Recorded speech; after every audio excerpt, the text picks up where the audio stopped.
Right, and that is true. That's kind of the point that he's getting at. That's what I think Howard was getting at. It's not about how much you give. It's about what your attitude is towards it, what you give in your heart, and our attitude towards it. Obviously, giving all of your means is more indicative of a heart than somebody who gives 10% of $1 billion or something like that. But I want to look at this a different way. When you look at this woman that's going into this room and giving all that she has, she's not going to attract a whole lot of attention. Who is attracting attention in this scene?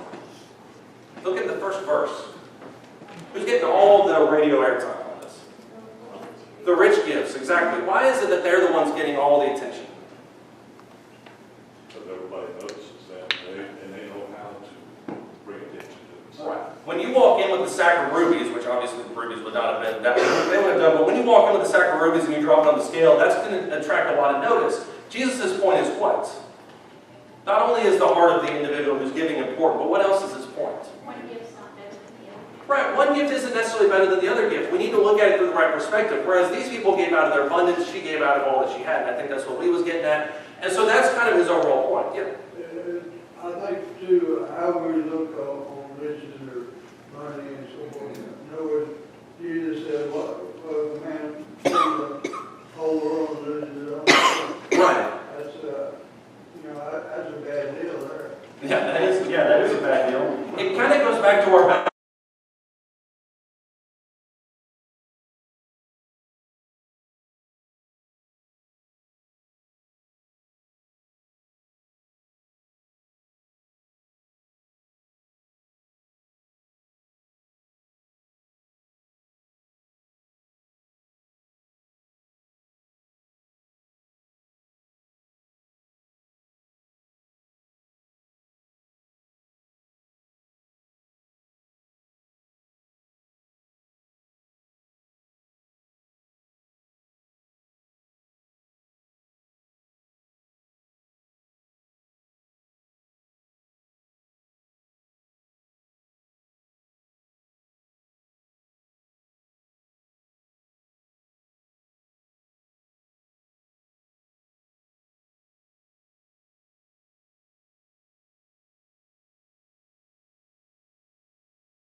and we're speaking kind of in broad terms, but if you're fanatically wealthy, let's say you're Jeff Bezos, pre-divorce wealthy, if you're fabulously wealthy, what is your main goal? What is your main pursuit in life? More riches, exactly. And this is maybe not a commentary on Bezos specifically, but what's the problem with that? At the end of your life, what's the problem? And this is a little bit with what John mentioned earlier. You're not going to take it with you unless you invent some kind of weird, possession that hasn't been invented yet. But, right, you can't take it with you. And so you realize at the end of your life what? And Sam Walton never realized this, by the way. The founder of Walmart was still writing checks and trying to make business deals on his deathbed.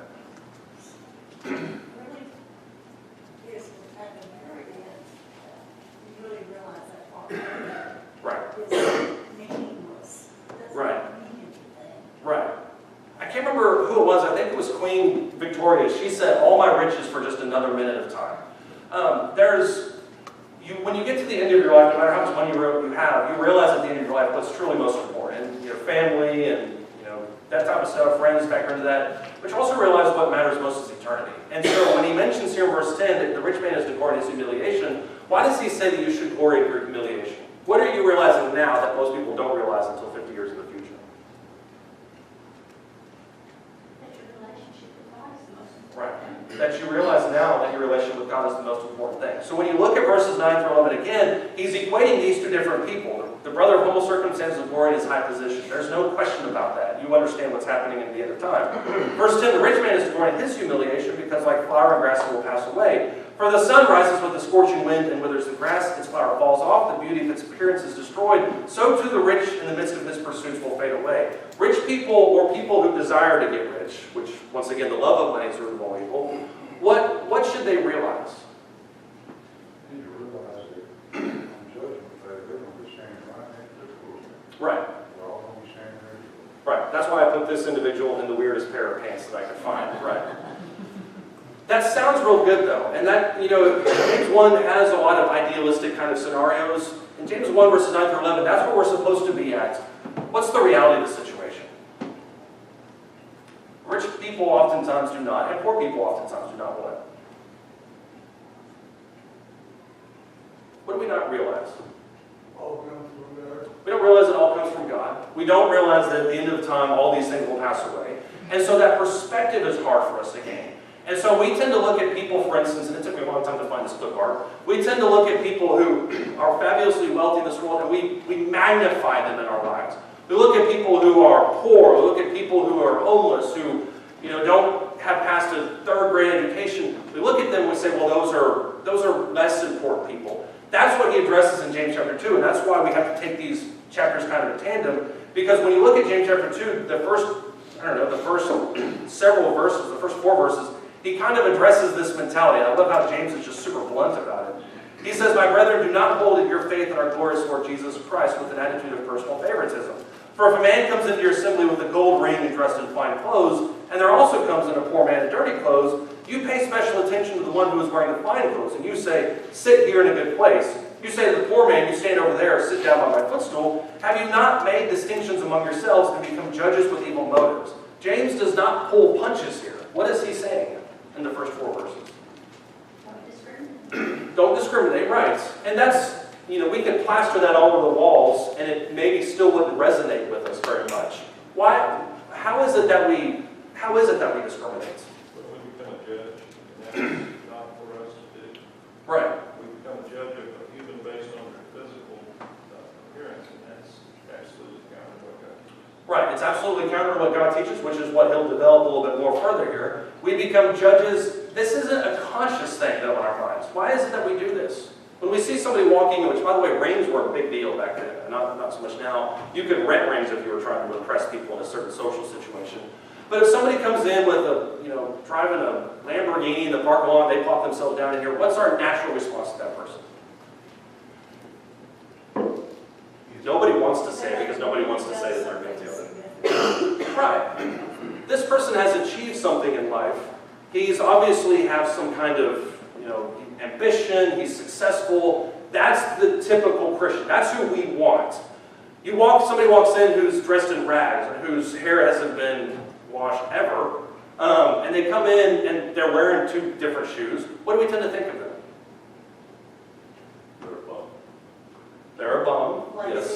what Dad used to call me when. And we want them to sit over in the corner and they did, so.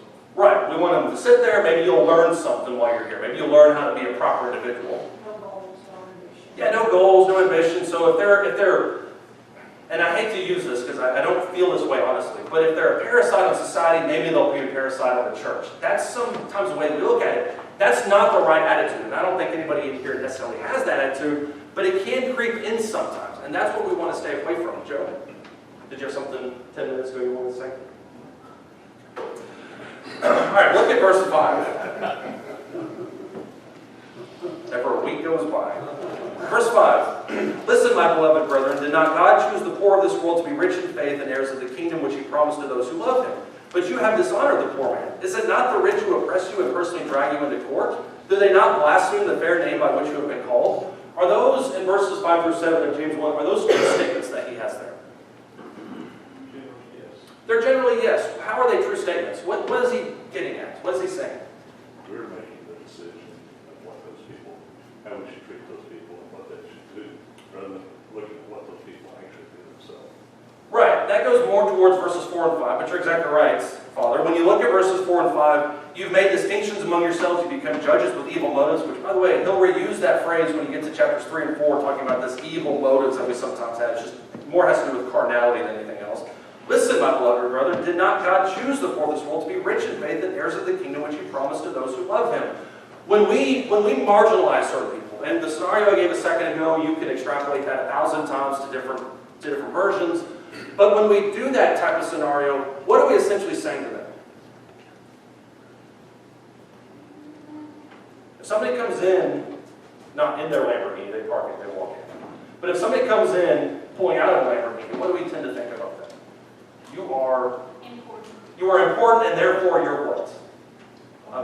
Honored. You're also worthy of salvation. Let's spend time with them. Somebody walks in with rags, we think, well, they're not going to really be, an asset to this congregation. That's, we won't spend nearly as much time on them. I don't think any of us necessarily have that attitude, but what have we essentially become, according to what he says in verses 4 and 5? A judge with what? Evil motives. And we've basically decided who's going to be saved and who isn't going to be saved.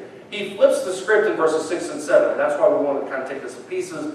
But he flips the script in the end of verse 5 and 6 and 7. You have dishonored the poor man. It's the rich who oppress you, personally drag you into court. They blaspheme the fair name by which you have been called. Is that a fair statement? Generally, yes. Generally, yes, exactly.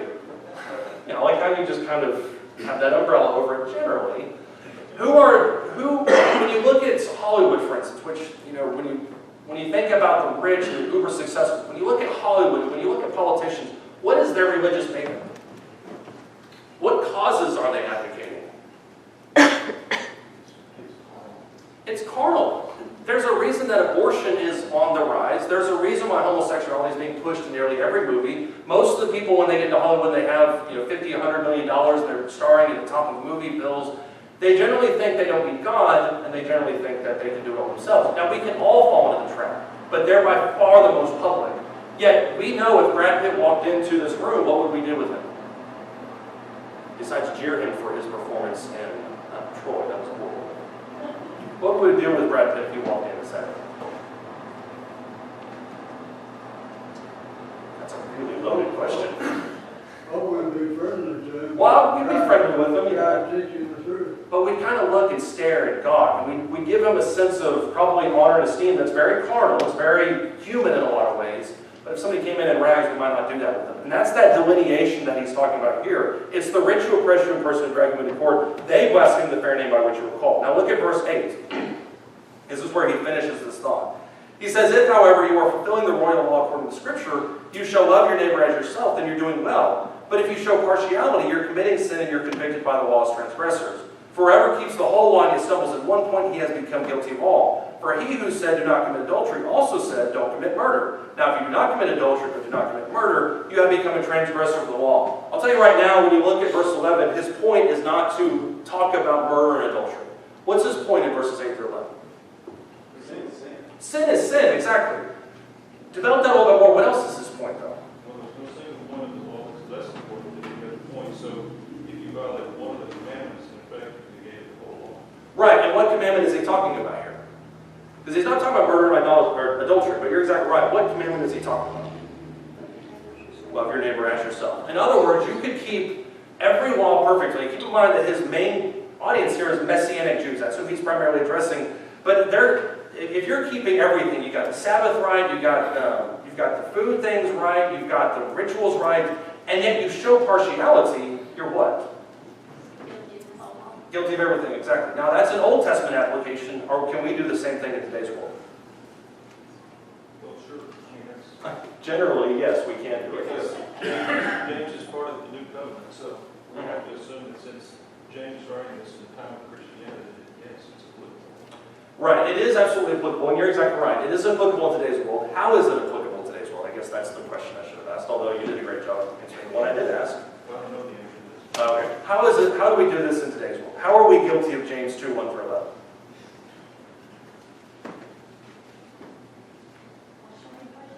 By showing partiality? Yeah, Bruce? It's a difficult thing because you can judge a tree by its fruits. So we do have some judgment to make. Right. And it's also difficult if one comes in a football uniform, he's a football player. Mhm. A baseball uniform, he's a baseball player. This is where we get wrapped up in a Lamborghini or one in rags. Mhm. We have to look past things such as that and try to make a judgment or a determination, not only in all areas, but they are still creatures of God. Right. We must apply ourselves to them Yeah. as much as one with the suit or one with the rags. Right. It's a difficult thing because you do look at people by their fruits. Right. If one has accomplished a great deal, Mhm. you think their fruits are good. One that has not, well, they haven't applied themselves and produced good fruit. Right. It's a difficult thing, and bottom line is, Right. love one another as your neighbor. Right. And try to make a determination that you're going to help them, no matter what uniform they wear. Right. I agree with that, and I especially agree with your statement that you can judge somebody by their fruits, and I totally agree with that. The question, the counterpoint that I would have to that is, and I know this is what you were saying as well, you can't judge somebody based on just the fruits that you see in the first instance. And I think that's the difference that we're talking about here, is we need to get to know people before we start to see, especially the spiritual fruits. That's where that judgment kind of creeps in. If somebody drives up in a Lamborghini, parks, and gets out, walks in a $15,000 custom tailor suit, we immediately esteem them as being somewhat of success and somewhat of worthiness, but we may totally be oblivious and not know the idea that they've on the verge of bankruptcy, and literally the Lamborghini and that suit is the last two things that they quote-unquote own before the bank opens up tomorrow morning. Sure. And we don't know that type of stuff. And that's the problem with viewing it for evil motives. And I think that's exactly what you're talking about here. So what's the solution for us then? Not to necessarily don't make snap judgments, but what's the solution for it? I think the religious world takes it that way. You can't judge anybody. We're just not going to judge. That's not the answer. To care about everyone the same way. Right. Really, there is a movement in our society today to assume that all this 1% are Be dangerous. That's a political term. Are all just wicked, awful people who are just out to, Out to what? To grab whatever they can grab, Yeah. no matter who it hurts and this sort of thing. And sure, there are plenty of them, I'm sure that are that way, but,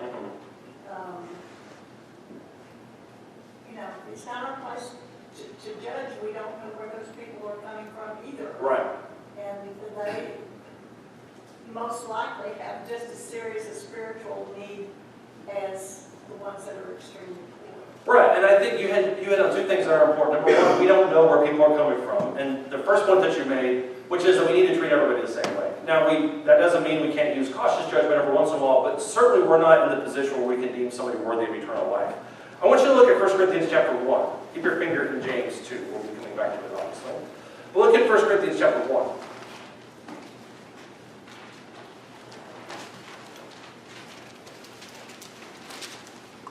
This goes with that statement where he says, the poor of the world are judges of all. We'll look at it a little bit here. 1 Corinthians chapter 1, starting in verse 26. He says, "For consider your calling, brethren, that there were not many wise according to the flesh, not many mighty, not many noble, but God has chosen the foolish things of the world to shame the wise. And God has chosen the weak things of the world to shame the things which are strong. The base things of the world and the despised God has chosen, the things that are not, so that he may nullify the things that are, so that no man may boast before God. But by his doing you are in Christ Jesus, who became to us wisdom from God, and righteousness, and sanctification, and redemption, so that, just as is written, let him who boasts, boast in the Lord." What is Paul addressing there in 1 Corinthians chapter 1, 26 through 31? Especially in verses 30 and 31.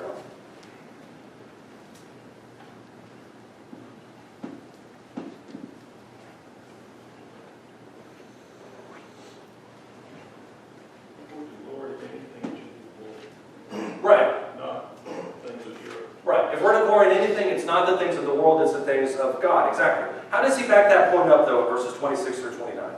God has chosen what? Those things, church world. Right. Foolish things to shame the world or to trick the world, your translation may say. Does that mean that everybody that's a Christian is dumb? That everybody that's a Christian is a fool? That everybody that's a Christian is poor? Is that what he's talking about? He's calling foolish, and he says, what, men? Right. So, no. Right. Men revere honor, we revere, well, I was about to say politicians, that may not be true. We revere sports figures, we revere money, we revere power. Those are the things that we revere. But he calls that foolishness. Why does he call that foolishness? Ultimately, what is the gain? It has nothing to do with salvation. It has nothing to do with salvation. It has nothing to do with eternity. And so when he says here in verses 26 through 29, these are the things that he's chosen to shame the things that are powerful, it's not to say that he chose poor and dumb people to become Christians. That's not the point. The point is the gospel is very simple. It's very easy to understand for all of us. And the simplicity of it is what shames the rich, the powerful, the wise. Those are those types of things because it just makes so much sense. When you go back to James chapter 2, that's the point that he's getting at here.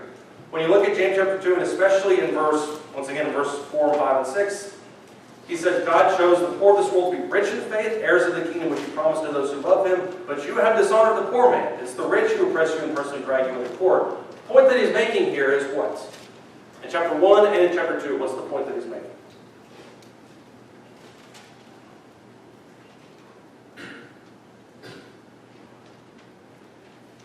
It's the partiality. It's the partiality, right? It's our perspective on these types of things. That's why we began with Luke 21. That's why we began with Luke 12. Our perspective on these types of things is what needs to change. Now, all of this, as we mentioned a few minutes ago, is easier said than done. How hard is it for us to reorient our thinking to this, where we don't view material things in the way the rest of the world does? How hard is it to do that, to reorient our mind? It shouldn't really be that hard, especially applying our upbringing and our studying. That's true. It should be that hard if our upbringing is the right way and our faith is where it should be right. It shouldn't be that hard. But how hard is it for most of humanity, I guess, to put it that way? It's difficult because we're asking people to view things not in the way that they see them. And I think that's the hard part. Look at Proverbs chapter 30. I want you to look at this.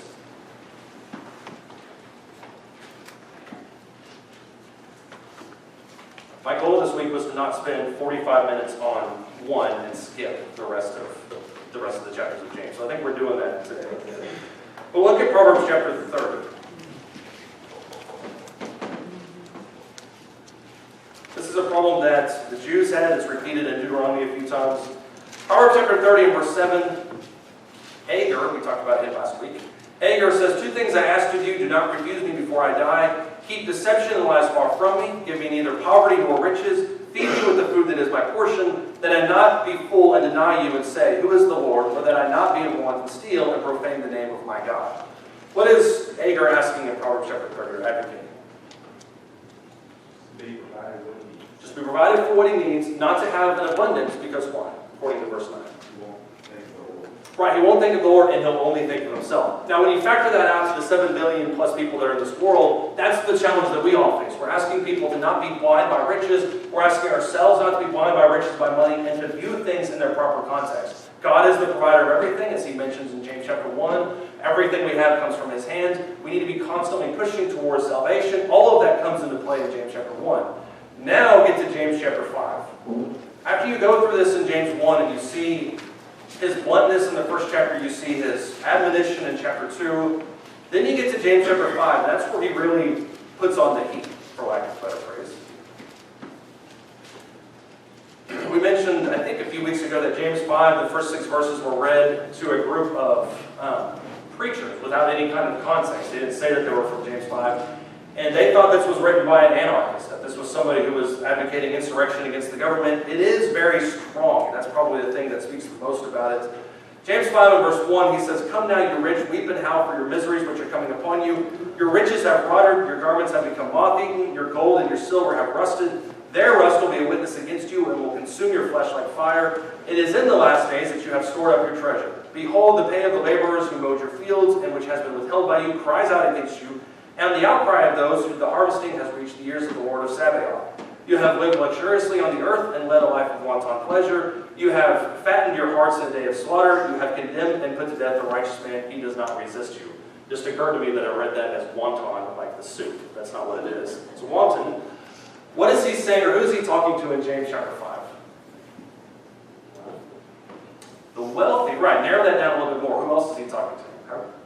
I can't remember the verse, but is there a scripture about women not to dress gaudy to distract attention? Right. That's, I don't remember if it's 2 or 3, but it's 1 Timothy. I think it may be 2, the end of the chapter. Yeah, that's in 1 Timothy chapter 2. The idea there is modesty, for sure. But the idea also is the rich man and Lazarus. Bingo. I was wondering if anybody would bring that parable up. That's my favorite parable. But to me, the section that we're reading about speaks volumes about the rich man and Lazarus. Why? Why did that come into your mind? What's the connection there? Well, because the rich man didn't care a hoot about Lazarus. Lazarus laid outside his gate, Right. and he didn't bother to inquire about him, didn't bother to try to help Right. him, nothing. And it's And the dogs had to come lick his wound. Right. And it's obvious in that parable, and you're exactly right. He sat right outside his gates for years, for what we could tell. But the most obvious thing about that parable is he knew who Lazarus was, because when he's in the afterlife, he addresses him by name. So the problem is not that he just didn't know who he was. He knew who he was. He deliberately ignored him. So the audience here in James chapter 5 is the wealthy, but to narrow it down even further, it's that type of wealthy who's blatantly ignoring other people. Now, rich is a very relative term. Obviously, we would say, well, yeah, if I ever get $50 million, I'll be sure to break off 100 or 2 every for charities and stuff like that. What's the teaching for us, though? Because we miss these 6 verses when we ascribe it to people who have a net worth of greater than $1 million. Or I guess it's 10 million now. I don't know what qualifies as rich. It's to not make our riches our in sake, to forsake the Lord. Right. The teaching is to not make the riches your primary priority. I don't know if that's exactly what you said, but that's what I was saying. Look in the first 6 verses, though. How strongly is this language? It's very strong. It's incredibly strong. What is he describing here? He's addressing, I don't know if this is what I say, it's almost addressing, you're going to eat your. That's true, yeah. And it's really talking about the way they got the wicked. Right. Right. Taking from the laborers, not paying them, things like that. Yeah, and that's the key point. And to get chapters 5, 1 through 6, we have to back up and look at verses 13 through 17, because that, I think, gives direct context to it. Look at James 4, starting in verse 13. He says, "Come now, you who say today or tomorrow we'll go to such and such a city, spend a year there, engage in business, make a profit. Yet you don't know what your life will be like tomorrow. You are just a vapor that appears for a little while and then vanishes away. Instead, you ought to say, if the Lord wills, we will live this, and we'll also do this or that. But as it is, you boast in your arrogance, and all such boasting is evil. Therefore, to one who knows the right thing to do and does not do it, to him it is sin." You see verse 17 plucked out of its context and used to apply to everything. But what's the context of verse 17? To him who knows the right thing to do and does it not, to him it is sin. People will use that for everything. But what's the context? Someone who what? Who's rich. Someone who is wealthy. Should use their riches in a godly manner. Right. Someone who has any measure of money. It can be wealthy for here, it can be wealthy for Zimbabwe. Anybody who feels blessed, which you can literally describe that to anybody. But the direct context of verse 17 is anybody who has things, sees a need, and doesn't fill it. That's the problem, and that's what verse 17 describes to. So the people that he's talking to in verses 13 through 16 are the people that are obsessed with money, who believe that their ability to provide comes solely from their hands. That's why when you get to James chapter 5, verse 1, that's why you have that strong language. What is he telling them? Besides, as Jeff mentioned, you are going to get yours. That's the North Texas way of putting it, yeah. You know, it says your miseries that are coming upon you. Right. He's pronouncing that there will be miseries coming upon you. Right, exactly. There are miseries that are coming upon you. What event is he describing? That's going to happen. That you will get yours. I should make a sermon at that time. You're going to get yours. Right, judgment. Now, is that judgment day, or what do you think he's talking about?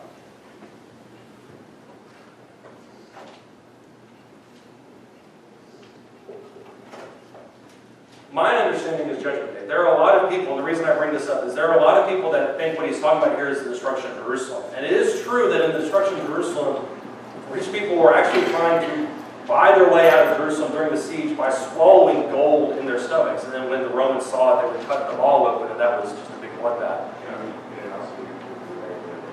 It could be the day of their death, yeah, and that's another alternative. I think Judgment Day and Day of their Death both can kind of fit in the same category, yeah. It's expanded in verse 7 where he's encouraging the brethren to be patient Right. until the coming of the Lord. Right. So if you tie that into the verses before, Right. it's opposite. Right. And that's the way I take it too. You might meet somebody who take it day of destruction of AD 70. Some people will take it that way. Judgment Day to me makes the most sense. Who's going to be the judge though in verse 4? Who's going to be the protector of the poor? The Lord of Sabaoth. Who is that? Who is the Lord of Sabaoth?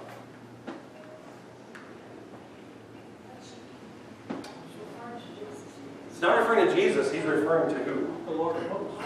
The Father, exactly. And that's an important delineation to make because sometimes we see Lord of Sabbath and we think Jesus, we think that he's just kind of this universal protector. The God or the Lord of Sabaoth is totally different. That deliberate translation, or intentional translation, as John mentioned, is the Lord of hosts. Who is the Lord of hosts?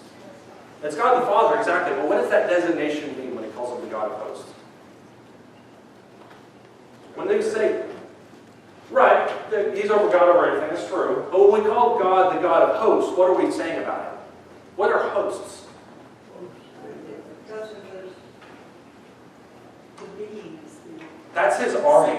Yeah. That's the angels, that's the army, that's his domain, the spiritual forces.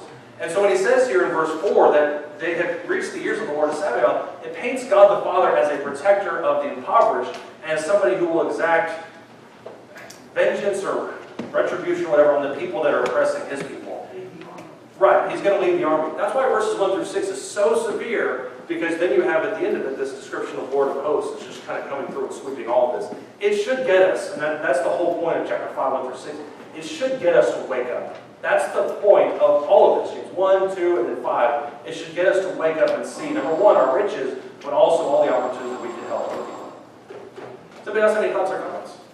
You mentioned, was this been written to the people? Right.